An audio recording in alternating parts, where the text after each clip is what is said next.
We have made it to week 10 of college football. As of recording this, it is Halloween, so I hope you guys had a great Halloween and are looking forward to a great weekend of college football. So we're going to get right into the predictions, wasting no time, starting out with probably the biggest game of the weekend, Ohio State at Penn State.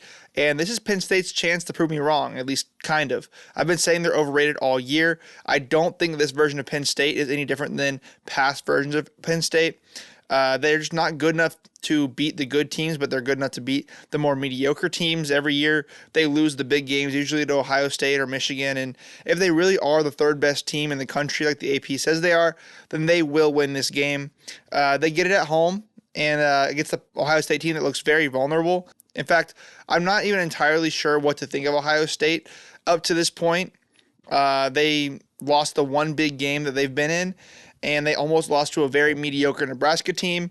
Penn State, maybe without their quarterback, Drew Aller, in this game, so that is a hit to them. But I expect this game to be fairly low scoring. Both teams have really solid defenses and a struggling offense. I think Ohio State will win this one, though, because that's what history has taught me about this matchup between these two teams, and I haven't really seen anything from Penn State that would make me think that they are any otherwise. But maybe Ohio State just isn't as good as I thought they would be in the preseason. I think this game will definitely tell me more about Ohio State than it does Penn State. I've seen enough from Penn State to have a pretty solid set opinion on them, for now at least, unless they dominate in this game. They have been very consistent in the things they are weak at and strong at, and I don't think they're really a championship contender team this year. Ohio State, on the other hand, has been inconsistent. They were my preseason number one team in the country, but they have not played to that level every game. They've played a lot of low-quality opponents and have struggled against any team they play that has a pulse. If Penn State wins this game close, I think that would just more so help me adjust my view on Ohio State rather than change my opinion of Penn State. But that really just depends on the level of play I see from both of these teams. I am picking Ohio State in this game, though. I think they have a more balanced team. Drew Aller's injury could make this game have an even wider gap. But let me just say, the fact that they can't do a true wideout in this game is so sad. I mean, a noon kick is just ridiculous for this caliber of game. And this is the game of the week, like I said earlier. And I could really see it go either way, depending on how good Ohio State actually is, but I am picking Ohio State in this game. I do think they are the better team. I would be happy to be wrong. The next game I have is Duke at Miami, and my disdain for Miami's record has been very overt. They should not be undefeated. They may be the luckiest team I've ever seen in my whole life of watching college football. Officiating has handed them 3 games now. You could argue just 2, but I think probably 3. The other call in that last game, Louisville, was at least a little bit more understandable. But 2 games for sure that they were given to by the officiating crew, and they're just not a top 10 team at all. But I'm picking them to win this game anyways.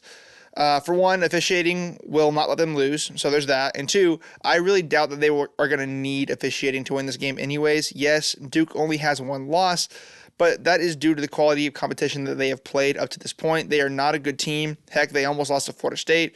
But this is a home game for Miami, and not that home field advantage really matters or exists for Miami outside of the Heat. At least it hasn't this year or in previous years. And they do have some great pieces on offense. Their defense is very vulnerable, but I just don't think Duke is going to be able to keep up with them.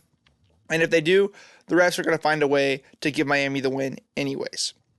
Moving on now to Florida against Georgia in Jacksonville. This is a neutral site game as always. Obviously, Georgia is the better team. They should win this game, but they have been inconsistent, and this is a rivalry game, so you never know what can happen here. Florida has looked very improved in the last few weeks, but they're still working with an inexperienced quarterback, and their defense definitely still has weaknesses.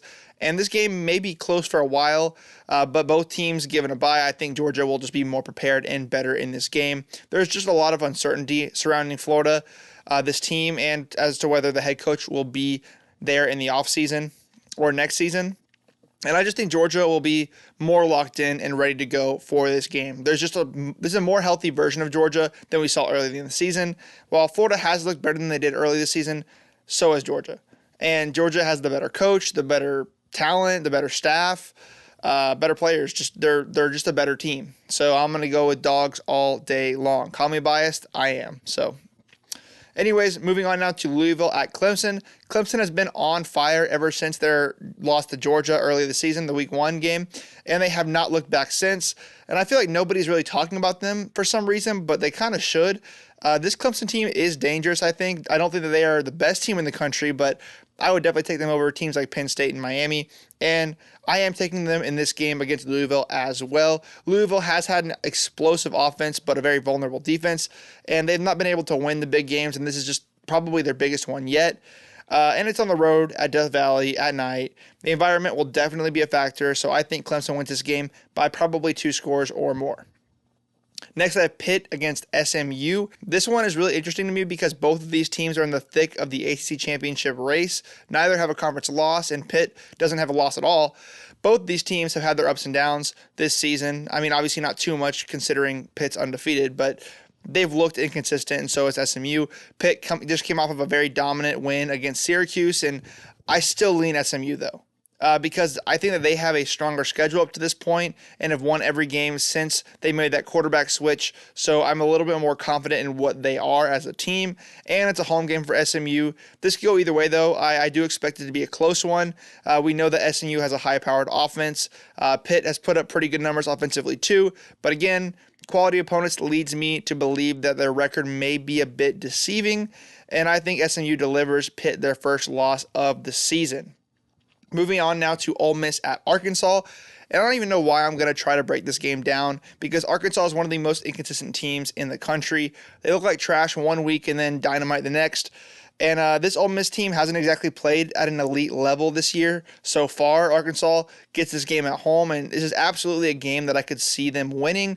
But I'm going to put my faith in Ole Miss and their defense and the talent that they have to win this game. But they better bring their A game because Arkansas is no pushover. Additionally, they could be in a look-ahead spot for Ole Miss, and they have Georgia on the horizon, so they could be looking ahead to Georgia and not really taking into account what they have to play this week. So don't be surprised if Arkansas pops Ole Miss in the mouth and stuns them. But I'm going to trust Kiffin, and I think that he's going to have that group prepared and ready to go and play and win this game. And lastly, I have Oregon at Michigan. This may be the shortest breakdown of the year. Oregon is going to win this game. I don't care that it's a home game for Michigan. Oregon has a complete team, and Michigan just doesn't. No way that this one-dimensional Michigan offense is going to be able to beat this complete, balanced Oregon team. And so those are all my predictions this week. There obviously are some more games. Those games will be predicted on my social media accounts, so follow those at @A_rock321. That's X and Threads. But until then, I hope you guys enjoyed the video. Please like, comment, subscribe, and I will see you guys next time. Peace.